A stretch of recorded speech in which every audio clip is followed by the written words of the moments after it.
Today's presentation is Marian Dornell. She will be reading poetry from her book, Unicorn in Captivity. Marian is a retired nurse, and she specialized in psychiatric and mental health nursing and hospice care. She lives in Mechanicsburg in Bethany Village with her husband, Edwin. She has 5 children and 6 grandchildren.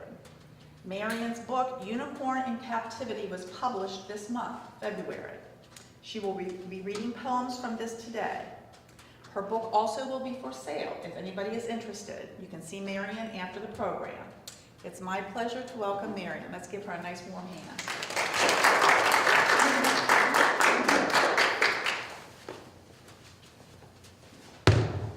Thank you, Linda. Can everyone hear me? Yes. Thank you for coming out. I just want to thank the Cumberland County Historical Society for inviting me, and my dear friend Tita for being the best promoter in the world. This book started out as a way for me to vent my rage at the things that happened to me as a child. When I grew up in Harrisburg in the 40s, it was very racist. And the schools were racist, you know, many of the institutions, all of the institutions were. And I'll go into details as I read you my poetry, but I need to tell you that by the time I finished writing these poems, and it took me over a period of over 10 years, I had to take classes because I didn't know poetry all that well, and I'm still not sure. I hope you like what I have. But by the time I finished writing the poems in this book, I had completed a spiritual journey to the point where I could honestly say that I had forgiven Harrisburg. And we moved away from Harrisburg a long time ago, and we were gone for like over 50 years. But coming back, these last 6 years have been wonderful because there are people who were born and raised in Harrisburg and stayed here, and people from other places came to Harrisburg and wanted to work to make it a better place. So I'm finding it a huge reward for me to having been on the spiritual journey to forgiveness and to be part of what is trying to be better about Harrisburg. The book goes back and forth in time. We'll be doing a little bit of time travel. And what I would like to do, the way I like to start, I always start with my poem called Naomis Harvest. And so what I would like you to do is to just get comfortable in your chair and travel back in time with me to the 1800s. And we will be in the presence of a woman who's named Naomi. And she's an ordinary woman in extraordinary circumstances. She's just trying to make the best of her life. And I think by the time I'm finished with this poem, you'll see how I'm going to travel. We're going to travel back and forth in time. Naomi's Harvest. It's spring in Fort Hunter, Pennsylvania. The sun smears magenta, orange, purple over the islands on the Susquehanna River behind this slave, a plain, stocky woman with black skin. She's dressed in striped wool that sets her apart from other slaves on the farm who wear plain homespun against the chill.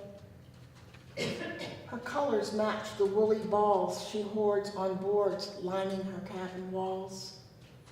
She is, above all, a weaver.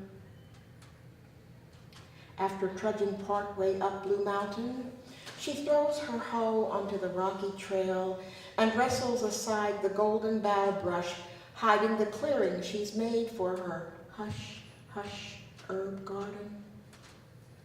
Her mistress thinks she comes up here to harvest plant parts for her wool dyes, but she's already passed those source plants whose buds have begun to burst. Bitterdock, bouncing bet, bugleweed, tetterwort scattered throughout these woods. But on this day, she's come to fetch corms from the stinking Benjamin plant, whose tea protects her from her nighttime master. She lifts the hoe to loosen the ground to the rhythm of her rage. Her corn harvest swells just beneath the earth. Now, the smell of spring floats up in big puffs about her boots. The corns sprawl like veined knuckles. She reaches for one to hold to her nose, hoping this time she'll finally smell its stench, but she doesn't. She's never smelled spring or anything in this place. The last smell she recalls is the odor of her own fear when the slaver slammed the shovel into her head. She was 12 then, trying to run after her mother, whose fingers wriggled in rusted cuffs bound behind her back, the fingers that etched the shapes of home into her daughter's palms all the way across the ocean, traced them to the rhythm of the boards creaking over their heads. She could still smell then the human misery in the belly of the slave ship.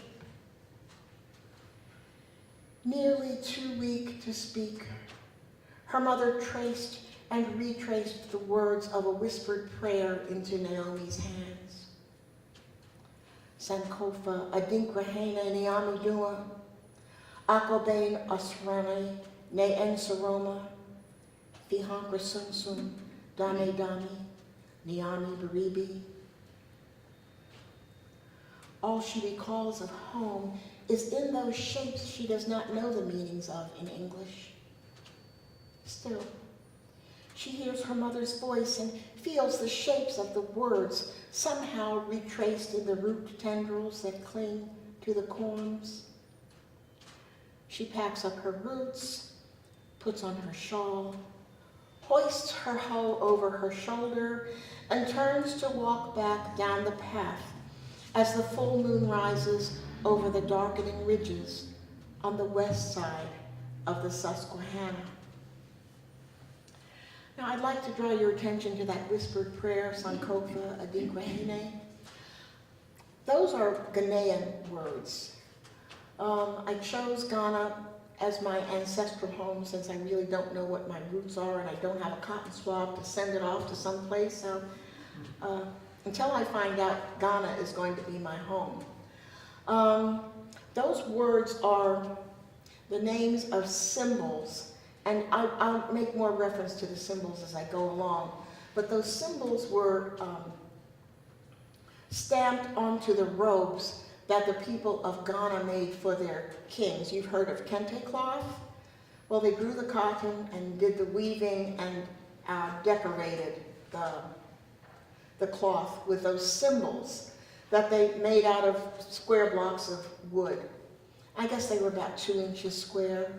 And I have images of those symbols there that you can refer to. And actually, though, the names, the words in the prayer were human qualities like bravery, independence, deceit, hypocrisy. And I just thought it would be helpful if you could see the actual symbols that Naomi's mother traced in the palms of her hand.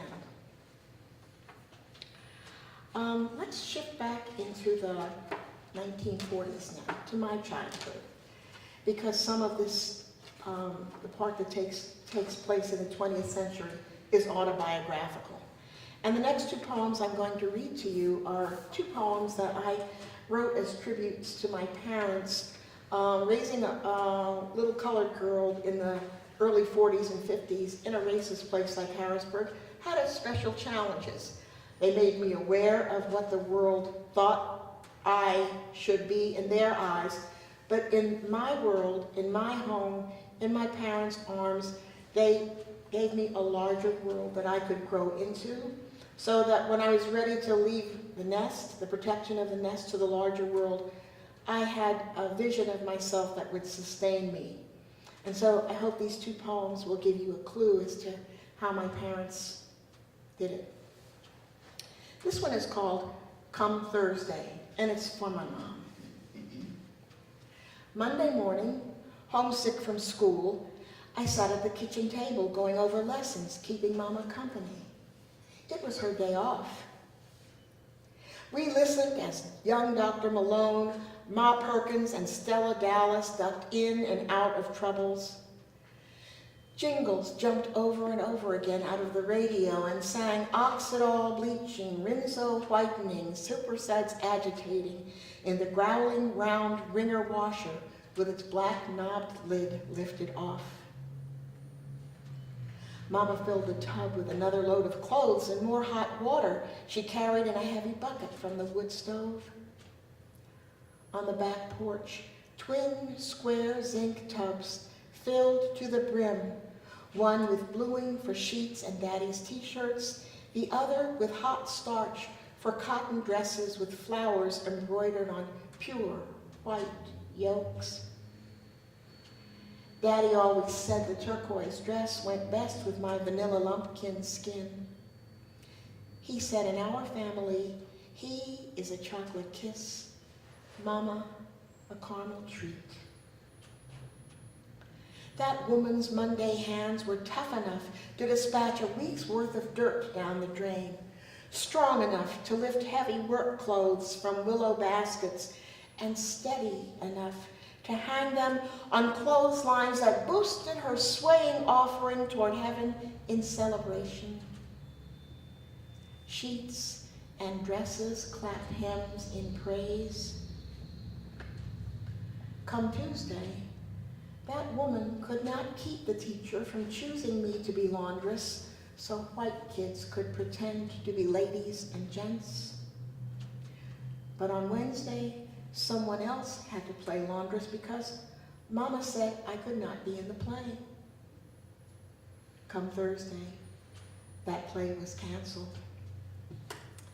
Now, I was not impressed with Hannah Cannon, my mother, when she said I couldn't be in that play, because everybody wanted to be in the play. And it took me a long time, and I'm glad that I have a long memory, that I finally understood what she was doing.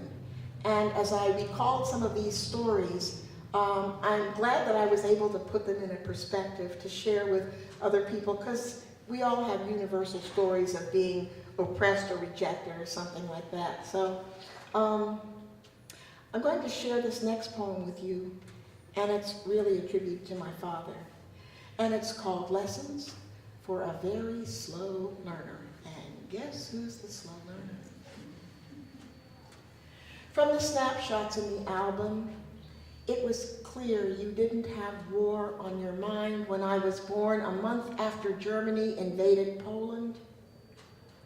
I was 2 when Hitler and Hirohito made headlines. You sat by my bed and taught me the words to lift every voice and sing the Negro National Anthem. A few years later, you explained that Rabbi Kern marched down to City Hall so colored children could swim at the beach by the Susquehanna, while his cousins were marched into concentration camps in Poland. That day you smiled and told me Giuseppe Verdi just meant plain old Joe Green. I was in the 3rd grade and feeling a budding calm. In the 4th grade, I broke the promise of a simpler world you tried to make for me when Mrs. Fillmore surveyed the class on how our fathers earned a living. The roll moved too quickly. When it was my turn, I said, he owns a shoe-shining establishment. But I was still the daughter of a bootblack. So even in the 4th grade, I could feel the tensions of, what kind of image you want your father to project so you can look good out there, And the song Chattanooga's Shoeshine Boy was popular, and I didn't want to be lined up with that stuff. And so I was starting to feel ashamed, never mind that he had his own successful business and my mother was a nurse. I just know how I felt, trying to put all these different parts together. And as I said, time, the tincture of time helped me to understand and get a strong perspective on what my parents did for me. I think I'm going to ask you to come back in time with me. This is a poem about Naomi in her very young days. I have a series. The book is divided into sections. There's Marian, there's Naomi, there's Clarissa, and there are unattested people, various voices, and then there's Marian again. So let's go back to Naomi when she was very young. And then the name of this poem is called Mente Ase, which is Twi, which is a Ghanaian subculture. Twi people's expression for, I don't understand. How will Niame Dua know it's me who prays to him now? Didn't Adade bless the fresh altars? 3 moons since slavers attacked our village of weavers. We wove cloth for our king, stamped with Adinkra pictures.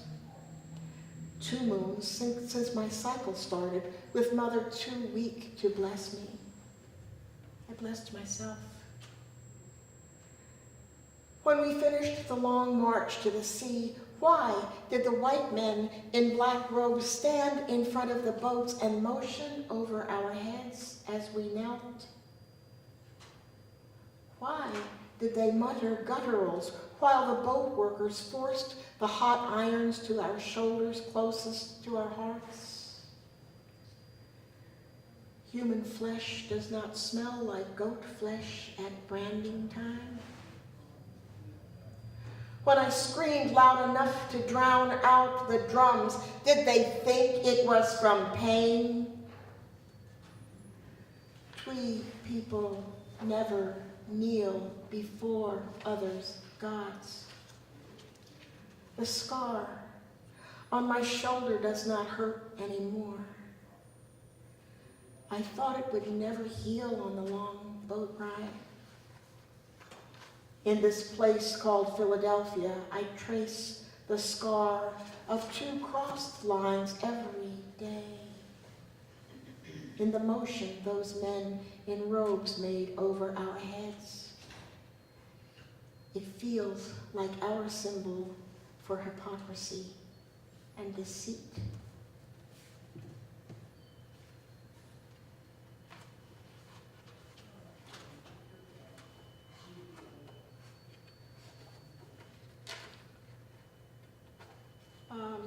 We're still in the 19th century, but this is in the voice of an enslaved person who, there's no name for her, but I think her story may tell other people's stories too, maybe not. This is called Antebellum DNA. It's hard standing here behind Missy, a teacher, swatting the air to keep flies away. Wish she could read good as me so she could move along a little faster. Once I almost say Alabama for her. One time, Ma'am beat me for telling Missy the right name for sweet potato. Yeah. Aunt Doxy says that's what they called it back in Africa. Then Mama give it to me back at the quarters that night. See, they don't want nothing African touching Missy. I can write too, I think. I'm too scared to try again. Aunt Doxy near had a fit time she saw me scratch letters in the dirt. Made me quick pour water over my name. Turned my name to mud. She say a slave get her hand cut off, they catch her writing. So I practice letters in my head. Sometimes I ask Mama, please run. And she can buy me. We be free together someday. Unless I get sold. But she say no. Seem like Mama liked Missy more than me. Aunt Doxy say me and Missy born the same night. She say Mama nursed us both that night.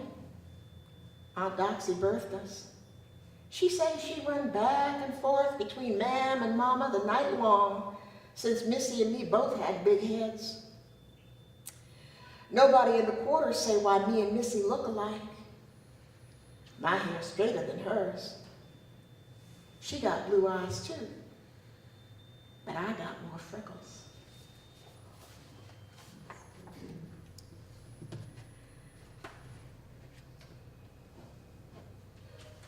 I'm going to read you a poem now called A WPA Writer Interviews a Former Slave.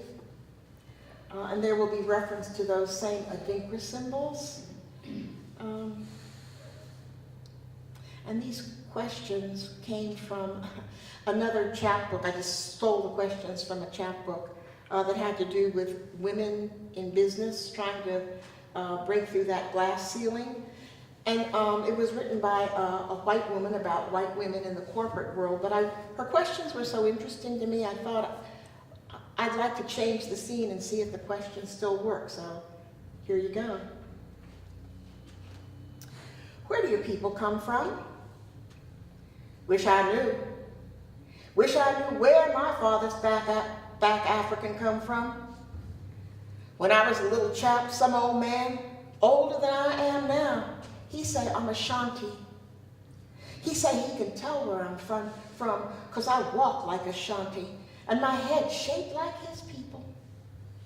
Say he remember when he was brought over from Africa. Say the men in his tribe weaved cloth out of cotton, some kind of cloth for the king. Then he say to me, you and me, we Ashanti. Say it, say Ashanti. So I say Ashanti. I say that name every night since because don't nobody ever talk to me like that before or since. And I've been around on plantations in Delaware, then got sold south because I tried to escape once. But I always remember what that old man say. Always remember, I come from somewhere else where there's kings. What kind of work did you do? Pick cotton. Hard worked. Work from can to can. Tough work. But that old man said our people grew cotton, so it was like I was feeling something from my homeland every time I touched it. What did you do for pleasure? I like making shapes in the dirt floor of the cabin. Little pictures just come to my head. Could never help it. I got beat lots of times because the driver thought I was writing and we wasn't allowed. Reading and writing was against the law. I tell him I ain't writing. I'm drawing pictures from my head. He made me quit, but the pictures stay in my head to this day. Still, I don't have no paper or pencil, but every night, making my supper, I shake some cornmeal in the pan and make my shapes with my fingers. When I'm through with my shapes, I fix my cornbread. How do you see your future? Always wanted to be free. That's my future.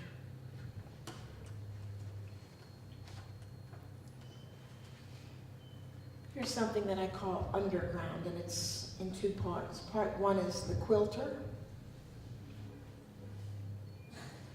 Can't believe the miss decided she couldn't do without my old quilt I put on the fence as the all-clear signal for the railroaders. Now I got to sit up here all hours to get both little Mrs. wedding gown done and catch up on a new quilt, since it's always runaways. They say we ain't lost one yet, and we got more patrollers in these parts than slugs rounding up ripe melons. Part two, Lem, gifted with the hounds. What they don't know, how Lem lines their noses when he hears about an escaped slave, when Mammy Sophie's with Mammy Sophie's ungent, so they can't tell shit from a nigger's head rag. Now there is some dispute about the story of the quilts. I grew up thinking that the quilts were a really wonderful part of the communications in the Underground Railroad.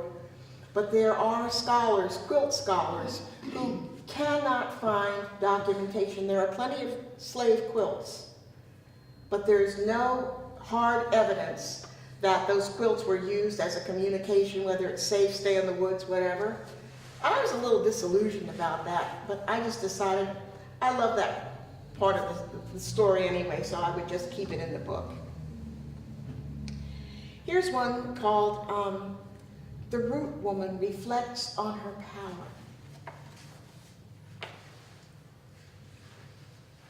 Pleurisy root, jewel weed, they call me the root woman. Hoary puccoon, turtle head, got to sort these fine plants quick. Liver leaf and blue-eyed grass, master whipped me time he knew. Wormwood, cudweed, mugwort too, what I'll do with his canoe.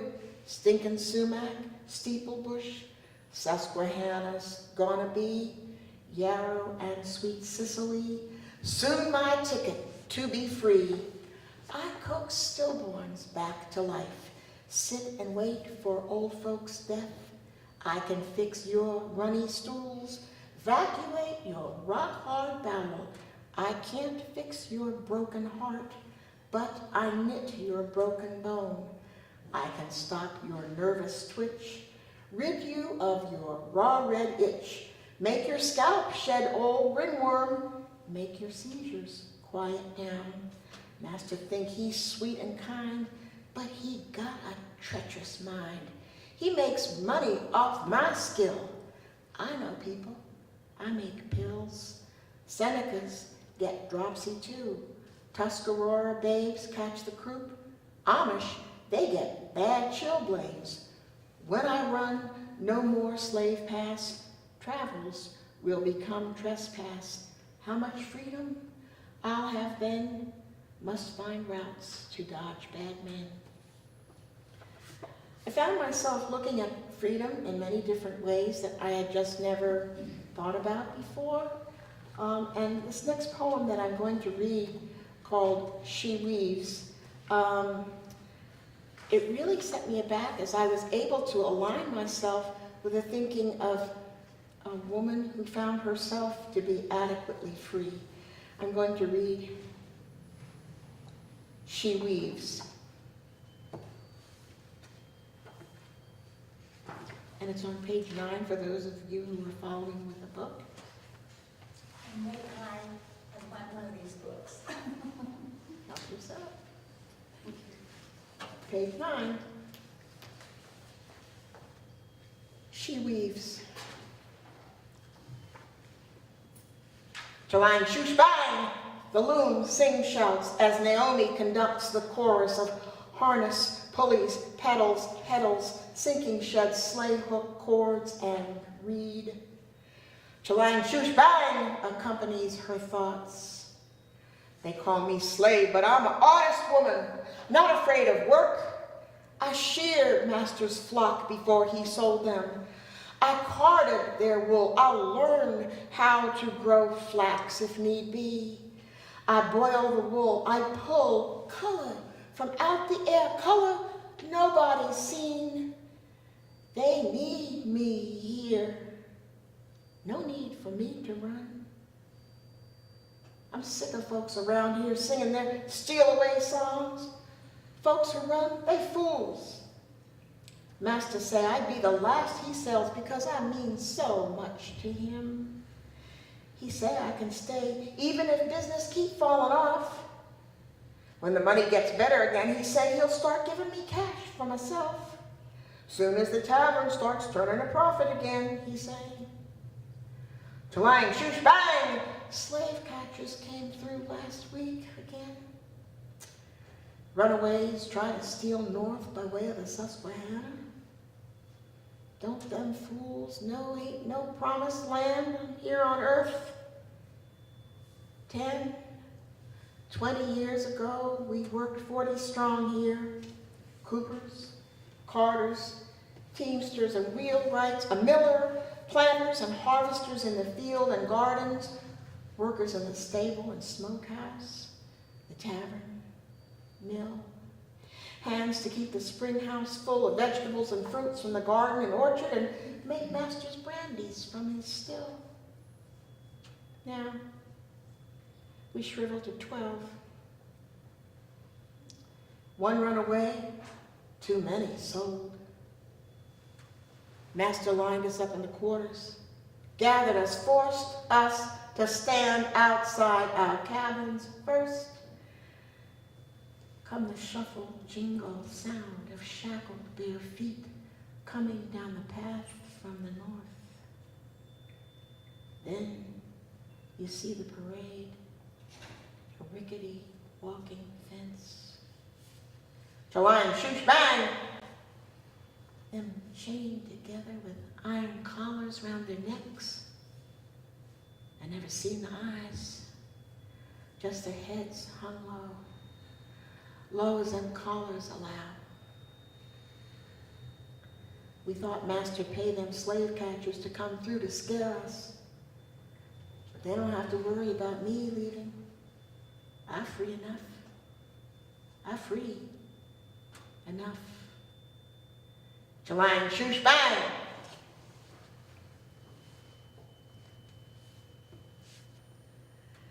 This little short poem is called Jubilee. I like to think that there were feminists before the feminist movement, Gloria Steinem and all those women. And I just imagined this little scene. It's a very short poem. Just look at Mistress sitting, staring out the window. Seems like she's waiting for her day of jubilee, same as me.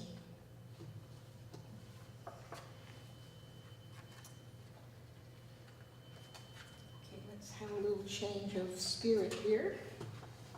Before I take you to a dark place, but I won't leave you in the dark place, I'll bring you back.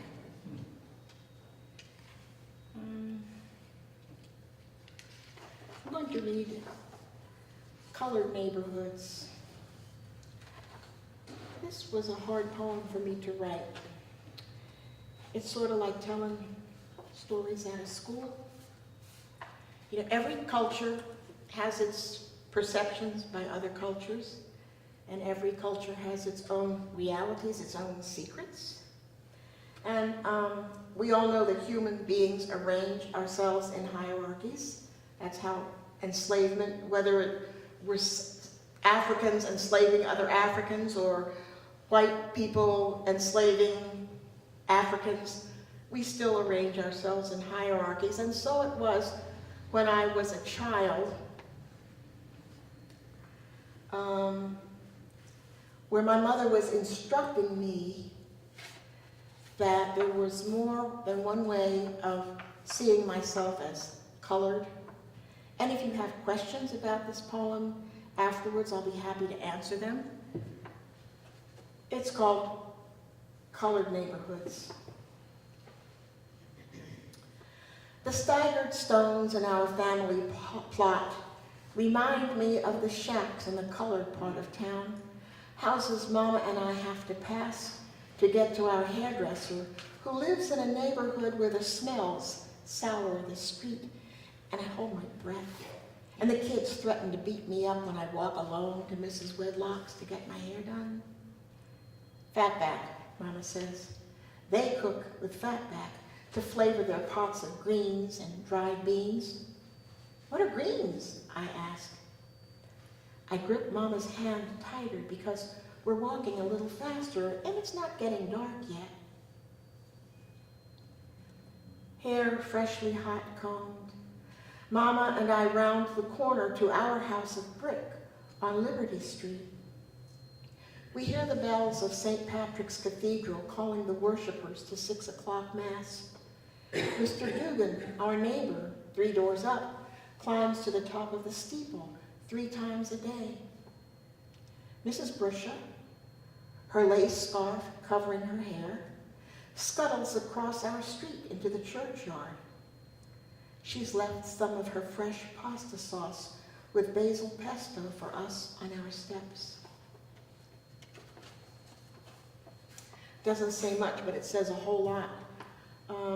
Because my mother raised me in a way that she thought was protecting me so that I wouldn't be perceived as those kids who came from the neighborhoods where they cooked with greens and probably couldn't read as well. There was a lot that my mother was telling me, and it was a long time before I realized as a teenager that my mother was really urging me to push myself away from a part of my culture.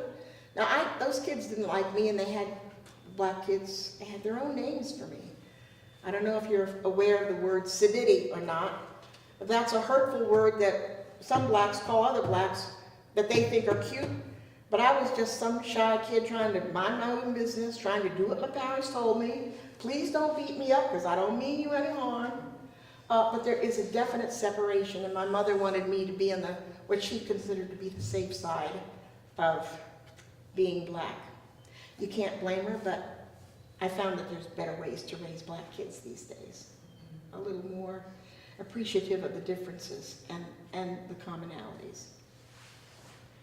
I'm going to read to you A Day at the Lake. My father was a photographer, and I remember this day. I was preschool, don't know why it was important to me, but I remember it. A Day at the Lake. Zembo Mosque's dome gleamed bright as the sun. The swans at Italian Lake swam back and forth, as Daddy peered through his camera lens. I still hadn't mastered the art of tiptoeing on gravel, and all Daddy, with eyes in the back of his head, did was whisper my name, not in rebuke, but in promise of reprimand if I didn't mind his mantra. The swans are beauty in disguise. Their wings are weapons that can hurt if you get too close. But that didn't sound dangerous enough. I wanted to steal up to the arched bridge where my brother skipped stones at the swans, whose wings spread into a wall of fear, lifting them from their glassy bed.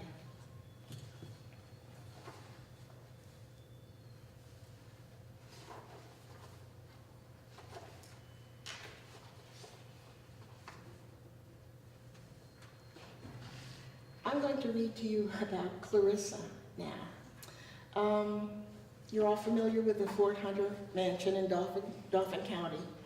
I did some research as I really got into these poems, and once I was feeling some of that anger decompress, I said, well, just see what you can do. Take it as far as you can. So I did some research on the internet, and back in the early 2000s, there was a website that no longer exists called Afro Lumens, AFROLUMENS, and the web master person, I hate to use that word master in that, the person in charge of the website was a white guy from Harrisburg, whose name was the same name as a person that I went to grade school with, and as it turned out, I went to school with the web person's father, Post Elementary School, which is at Foster and Green in Harrisburg. But this website explored African American history in Dauphin County from the colonial times up into the 40s. And I found out that the place that my mother and father and I used to take a bus ride to on Sundays up at the Fort Hunter Mansion, they had enslaved people. I was stunned. And there were actual pictures that archaeological digs they conducted up there. They found remnants of artifacts from enslaved times. And I found out later that there was a real woman by the name of Sal Craig. And my friend Dorothy King, who is a professor at Penn State Capitol Campus, who is a sociologist, wrote a play about this woman. Her name is Sal Craig, and I'll just give it to you in a nutshell. She was enslaved by the McAllisters, the entrepreneurs of Fort Hunter, from the time she was a very young girl. And she stayed with them. There was a reversal of fortune, and at age 69, she got wind that they were going to sell her. She disappeared. We don't know what happened, but I gave her a beginning, and I'm going to give her an ending, and if you bear with me, the person that I call Clarissa is really Sal Craig, with some poetic license that I've taken. This is the title poem, Unicorn in Captivity, and this is Clarissa speaking as a young girl. Months back when birds was flying north, mistress invite her ladies to tea to tell them about her travels. She saw big woven pictures, story pieces of a unicorn, pieces bigger than the bedspreads Mama Naomi weaves. Mistress say each picture tells the story of hunters stealing into the woods to catch a unicorn. The ladies make sounds out of nature, strange birds trilling in the woods. When mistress bring out her sketches of hunters attacking, capturing, killing the unicorn, the room fill up with sound like a church choir singing Hallelujah at Easter. Room got quiet when she told how the unicorn fought those men before they killed her. Them ladies didn't see me trip and almost dropped the tea tray.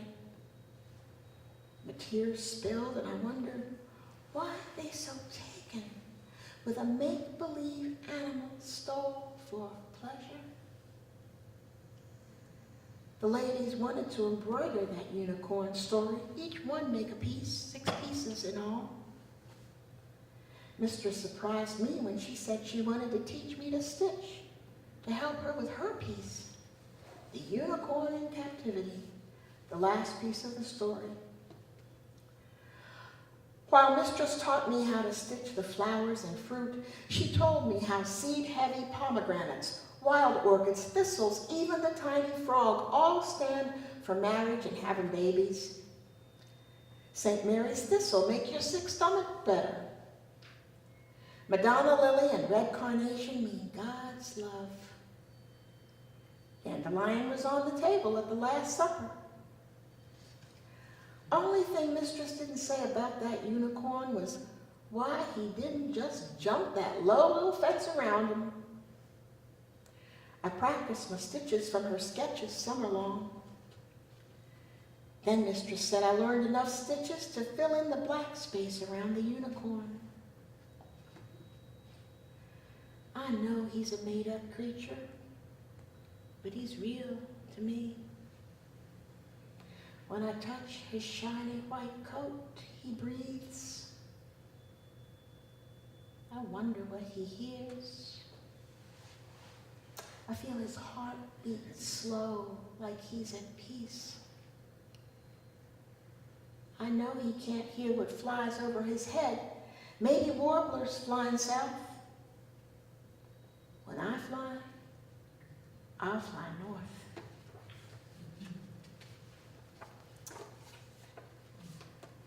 The next one is Clarissa, Vanishes.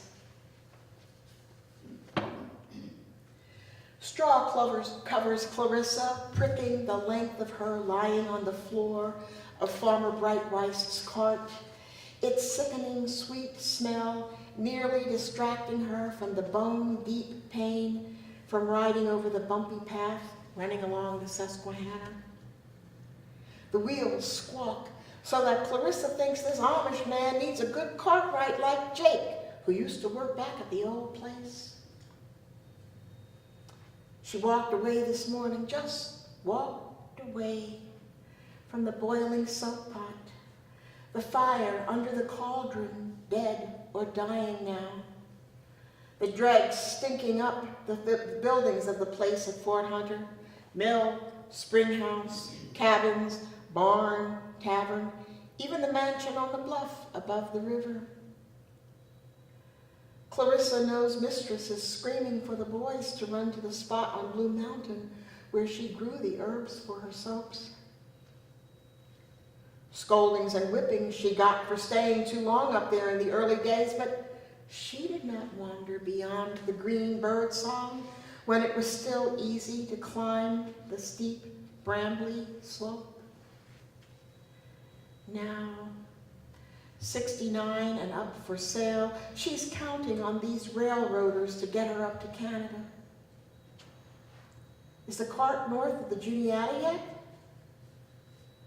She'll need to learn new herbs to grow and to find folks who want the soap that pleased Mistress, the only thing that pleased Mistress, who, with the family money gone, said her world was coming to an end.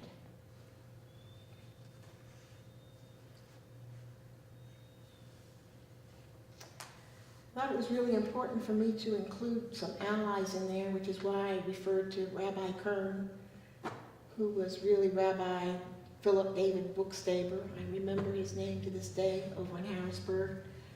But this one, Elam Breitweist, he's totally made up. And it's not likely that there was an alliance between African Americans who were seeking their freedom and the Amish. But in reading about the Amish, I saw some parallels, and I said, well, there's got to be at least one Amish guy who could see what he needed to do to help. So that's why I'm going to read to you Elam Breitweist's Susquehanna. Whoa, Sam, Slim.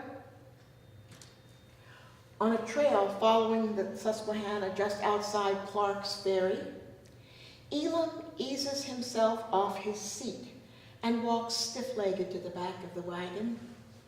Its sheltering coffin filled with other cargo now. He stuffs 2 feed bags with the straw that covered his bundles of wood on the last trip and drags them to his patient mules.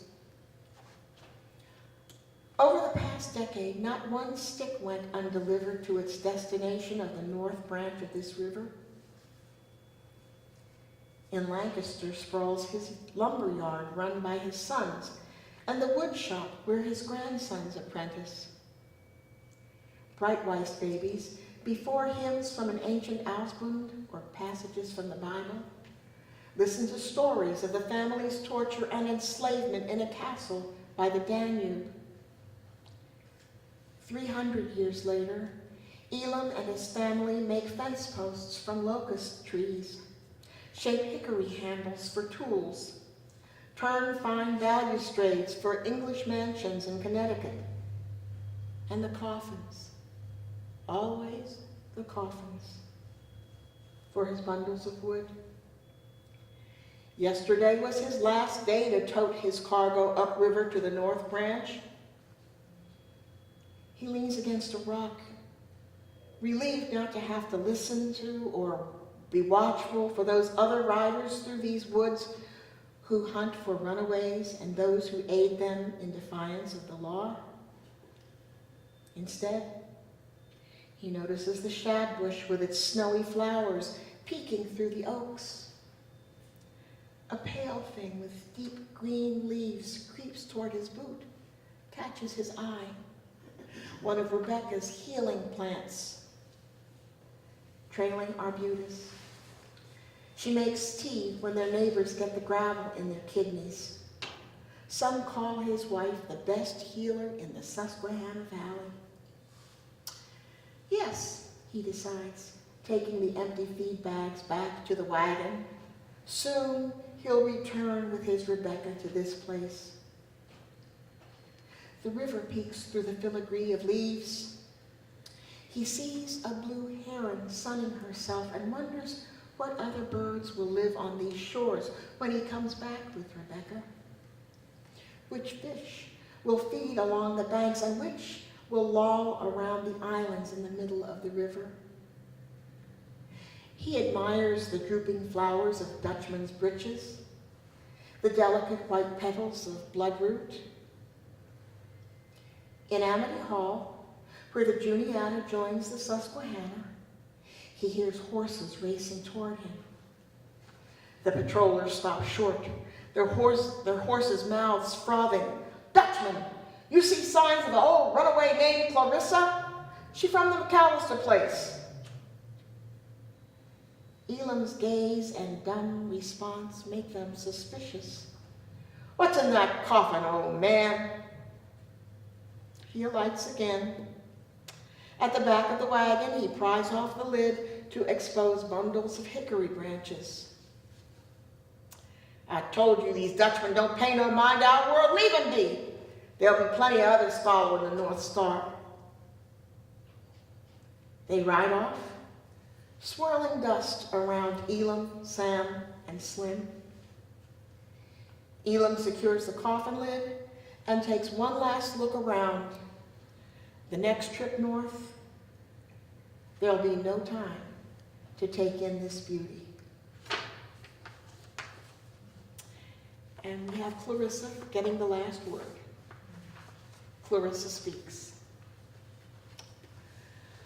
"I am 69 and I finally get to the promised land, Sand Hill, Nova Scotia. Land here is fine for growing. I can get my herb garden started come spring. Ladies up here on both sides of the color line, nice as pie, but they got some nasty skin rashes on their faces. See if I can't grow some oily plants to smooth things out, make them pretty as they think they are. I was 12 when we got sold off that ship in Philadelphia. Have mercy, I can still smell the stink. Makes my skin crawl. My first owner's old Auntie Pearl told me how her people was from a place in Africa where soap makers mattered. Told about their palm nut gathering, how little ones my age cracked the nuts open for the oils. So by age 16, I knew all about soap making. Then I got sold to a rich farmer in Fort Hunter, Pennsylvania. Seemed like soap making just may be the way to stay free. See if I can find out how free is free."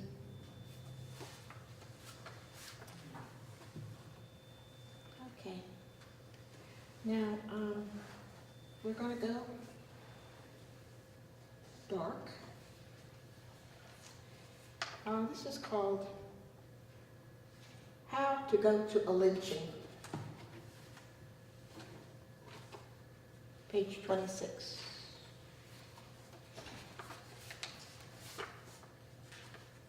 How to go to a lynching. Get the facts. Nigger talked back. Pack a lunch. Drive to the woods. Park your car. Join the crowd. Move in close. Watch me hang. See me burn. Smell my flesh. Eat your lunch.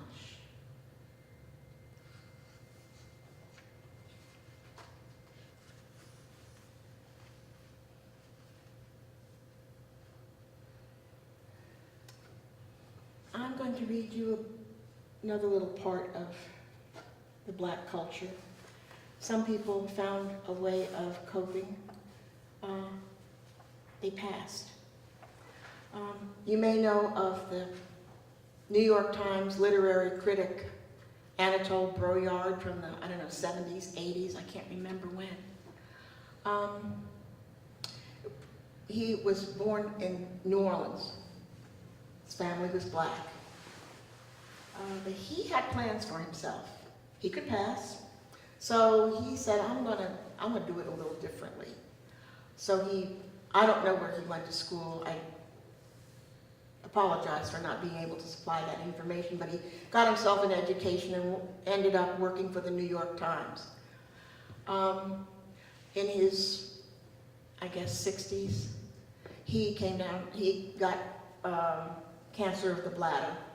He had married, had 2 young adult children. His wife knew that he was Black, but they didn't tell their children. And so on his deathbed, he decided to tell his children. He had a daughter, Bliss, and they were very well off, lived in Connecticut, and I found out that she really embraced this part of her, of being part African American. She wrote a book about her father. I think it's called One Drop. It's a very well-written book by Bliss Broyard. But as I gathered the information about this, there was a part of me that just, I don't know. I'm not going to say, I'm just going to read the poem to you. And this is what, just a part, not the whole part, just the kind of mean-spirited part. So it's called To Bliss. Now that you know your daddy hid his blackness in the shadows, you can't simply slap on Jemima's skin like it's suntan lotion and call yourself some ex-white girl from Connecticut. And I can't welcome you to this exclusive club with open arms because we don't have no policy for when you want to quit.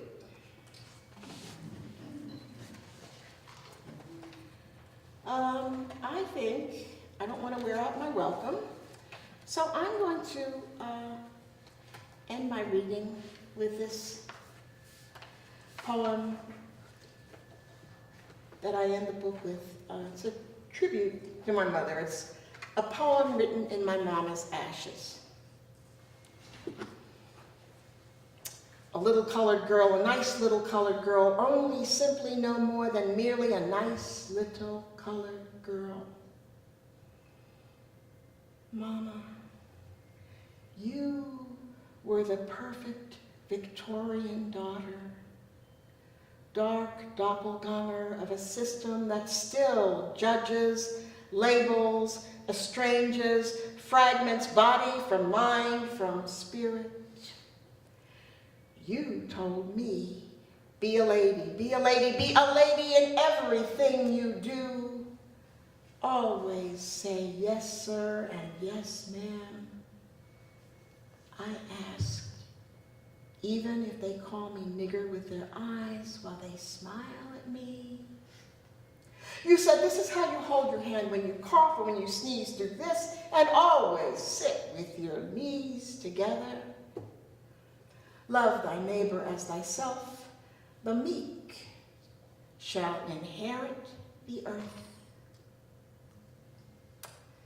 I didn't learn until I was older that their hatred of me was the same as my fear of Jojo, the wild dog up the street who, when he got loose, chased me because I was more afraid of him than the other kids were. Mama, you made sure the Jojo in me never escaped. Emmett Till's murder hadn't happened yet, but you knew it was coming. How could I know those lessons were for my safety? That those whom I was learning to fear feared me more? You made me practice walking with a book on my head, and I walked behind you for as many times it took, from the front room, through the dining room, all the way back to the kitchen door and back to the living room, until we could walk 5 times without that book falling off my head. Your book never fell. The first time I tried to escape was the day I got new skates.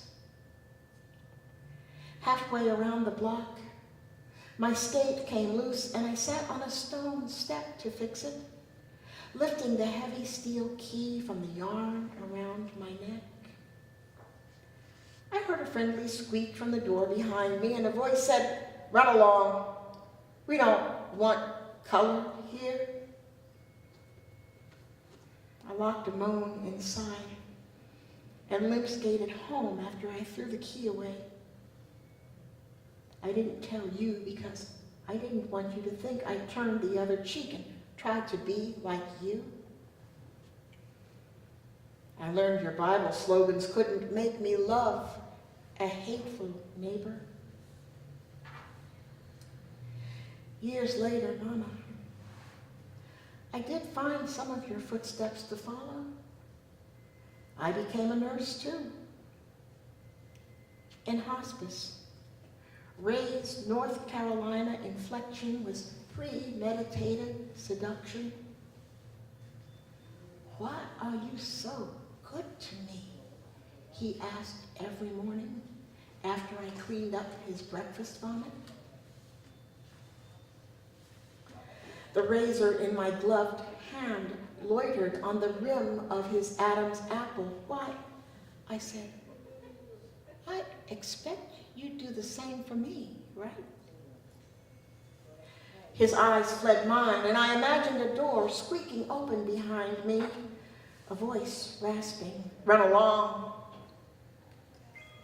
I felt a moan rise in my throat as I asked myself, just why are you being so good to this white boy?